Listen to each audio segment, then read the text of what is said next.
comme ni ma leen ko waxee woon ci vidéo bële passé woon dossier Adji Sarr dafa am ay évolution yu bari gis ngeen ko keroog semaine ba la ñu génn gis nañu góor gi di maître El Hadji Diouf génn ci plateau 2STV xamal ni Sénégal moom dañu yàkkamti ñu dem ci jugement dafa yàkkamti comme ni ko camp Ousmane Sonko waxee pour ñu attee dossier bi ndax li nga xam ne moom la ñu avocat bi wax nee nañu Adji Sarr waxtu ji ñu nekk dafa nekk ci fitna ba mënut a génn dem marché mënut a dem fenn wala buy dem dafay muuru dafay kaalaw ma déggal kaddu jooju parce que balaa ñoo yegg ci tey il y a plusieurs semaines ci ginnaaw wala boog weer gone gii di Adji Sarr dafa woowoon benn ku jigéen pour mu ñëw fekk si ko mu létti ko mais bi ko kooku laajee fan laa lay fekk daf ko xamal ni ay nit dinañu jël si kooku si oto yóbbu ko mu dem fekk moom fu mu nekk boole ci ne ko na dem wax kële di Ndeye Khady parce que keroog ba ngeen di fàttaliku le 5 wala le 4 mars le 4 février du moins 2021 Adji Sarr biñ dañ ko dajaleeloon ay bagage am bu muy génn si kër gi am na bagage yu mu yóbbu am na yoo xam ne dafa newoon mayee na leen ko bagage yooyu am yoo xam daf ko dënkoon ay xaritam yére yooyu la laajoon pour nañ ko delloo ñu jigéen ñooñu wax ko ni ñoom du ñu dem jox ko directement dañ koy jox Ndeye Khady léegi nag moom Khady Adji Sarr mu débrouillé wu dem ci Ndeye Khady pour jëli ay bagage am boobu ak léegi demul parce que ñooñu ñemewutuñ xamuñu fu mu nekk puisque ay auto spéciaux yi ñoo ñëw jëli leen pour yóbbu leen ci Adji Sarr pour coiffer ko wala pour leneen ñooñu nanguwuñu ko def mais moom Adji Sarr it elle est coupée du monde mënut a demal kenn mënut a dem mënut a dikk ñàkk mën a dem ñàkk mën a dikk boobu pesé na ko ba finalement beneen affaire bi nga xam ne dugg na ci mooy nee na lu ñu ko dikk joxuñu ko maanaam comme ni ma leen ko waxee keroog bi mu waxee nii moom légistar la parce que dafay maase kii nga xam ne mooy Ousmane Sonko bi gars yi tegee seen deal dafa am lu ñu ko dig ne dañ ko koy jox nee na boobu ak léegi lu ñu ko dig joxuñu ko tax na li tubaab di wax elle a disjoncté ou elle a pété les plombs maanaam dafa mel ni ku jëfuru kër googu nga xam ne moom lañ ko dënkaane mu nekk ak papam jooju di avocat bi te du ma tudd turam xamal na leen ni moom mënut a nekk ci kër googu déconné yu metti daal di jël ay gaddu ay bagage am daw génn kër gi exclusivité la fi ci Kéwoulo ci li ñu xamale bi mu dawee dafa dem toog ci station Shell bi nga xam ne moo nekk Ngor Almadi toog na fa pendant des heures mu muuru ku fa fekk ni mu mel ni ku sol mël fa nit ñi ñëw di ko romb foofu fekk dafa woote woon benn ku jigéen koo xam ne du mu tudd turam pour protéger ko pour kooku ñëw jël si ko mu làq ko këram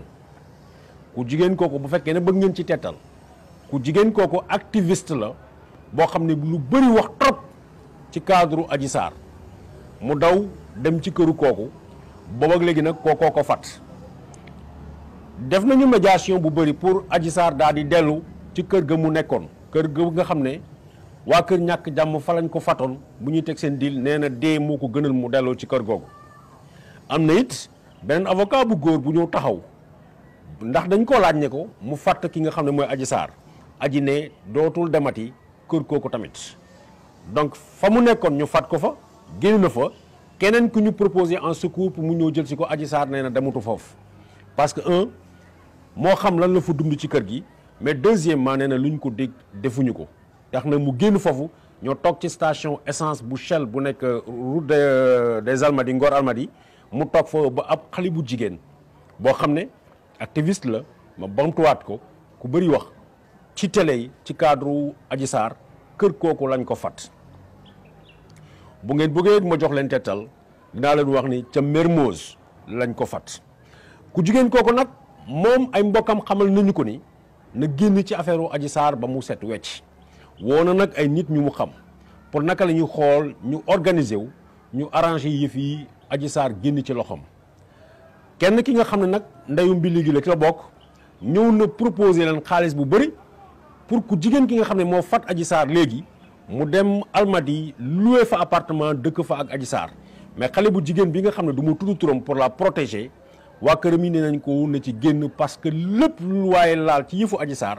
yàgg danañ ko xam te dañuy bañ suba mu am ci problème. tax na bi ñu jógee ci phase yooyu ay phase de médiation bu extraordinaire commencé na parce que ki nga xam ne mooy Ousmane Sonko dem nañu ci moom laaj ko lan la xam ci yëf yi parce que xale bi fu mu nekk nii dafa perturbé, xale bi fu mu nekk nii dafa feebar moom xamal na leen ni na assumer rôle bi nga xam ne moom lay joué wala boog ñaar moo ci nekk pour moom Ousmane Sonko li dem ci côté am nga xam ne poursuite yi nga xam ne bëgg na ko entamer contre Adji Sarr mu bàyyi ko na dem publiquement jàkkaarloo ak ay journalistes wala mu génn mu dem parce que Adji xamal na ni tànk yi mu nekk du dellooti kër bi ñu ko dénkoon te dafa taxaw fas yéene wax lépp li nga xam ne xam na ko ci complot bi Ousmane Sonko xamal na leen ni moom amu ci lenn loo xam da ciy jàpp wala ciy def Adji Sarr na jël ay responsabilités am tax na maa ngi jël tout le Sénégal à témoin ci cadre Adji Sarr parce que waxtu ji ñu nekk génn na fi nga xam ne ñoom làq nañ ko fa waxtu ji ñu nekk benn activiste moo ko denc te waxtu ji ñu nekk dafa décider nii moom lépp li mu xam ci deal bi da koy wax ndax dañ ko jouer le rôle boo xam ne boole ci luñ ko dig defuñu ko tax na il y a quelques jours encore avec insistance nit ñi dañ ci insister xamal ñu ni dafa feebar ba dañ ko yóbbu ci benn structure sanitaire ñu ngi ko fay faj ma xamal waa Sénégal ni ki responsabilité wu Adji Sarr mu ngi ci loxo ñii nga xam ne ñoo décidé ni ñoo koy taxaw ñoo décidé couper ko de sa famille ñoo décidé fat ko waxtu jii may wax ak yéen ci information yu ñu amee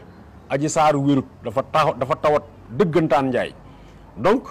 may invité waale une fois de plus famille am kii di Faby Rama Sarr muy baayam xamal ko ni waxtu wii ñu toll doomam dafa nekk ci ay jafe-jafe santé waaw te kër gi mu nekkoon nag génn fa gedd na nee na dootu fa delluwaat donc waxtu wii lañ koy interpellé waat encore moom en tant que père de famille mu dellu jéem a dem récupérer doomam wala mu jël assumer li nga xam ne mooy responsabilité am en tant que père mbokk yi loolu mooy dernières informations yi nga xam ne yi concernant Adji Sarr yoo xam ne bëggoon naa ko te waroon naa leen ko jox yëf yaa ngoog coow am na digganteem ak ñi ko fat Adji Sarr génn na fa daw na ñoo toog fële ci station Shell bu nekk route Ngor Almadi nee na delluwaatu fa mu woo benn xale bu jigéen boo xam ne activiste la boo xam ne temps yëpp bëri woon na wax trop ci wàllu Adji Sarr ci télé yi kooko ko fat fële ci Mermoz jox naa leen quartier bi boole ci benn avocat jóg na pour mu négocier pour récupérer Adji Sarr ndax dañ ko koo sant mu dem këram Adji Sarr nee na demu fa ñi nga xam ne ñoo ko defloo opération bi teg nañu xaalis bu weex tàll ci kaw table bi pour ñu jëlaat beneen kër bu nekk Almadi ku jigéen kooku nekk fa ak Adji Sarr nee na demut waxtu wii ñu nekk nag dafa tawat mu ngi hôpital te yi ma attiré attention wu sénégalais yi ni ko lépp li ko dal sa vie est pratiquement en danger parce que au-delà du fait que mu génn ñu naan dañ koy dóor wala dañ koy rey moom dafa tawat waxtu jii ñu nekk donc mbokk yi loolu mooy li nga xam ne diggoon naa ko ak yéen moo leen ko jox di leen ñaanal jàmm jërëjëf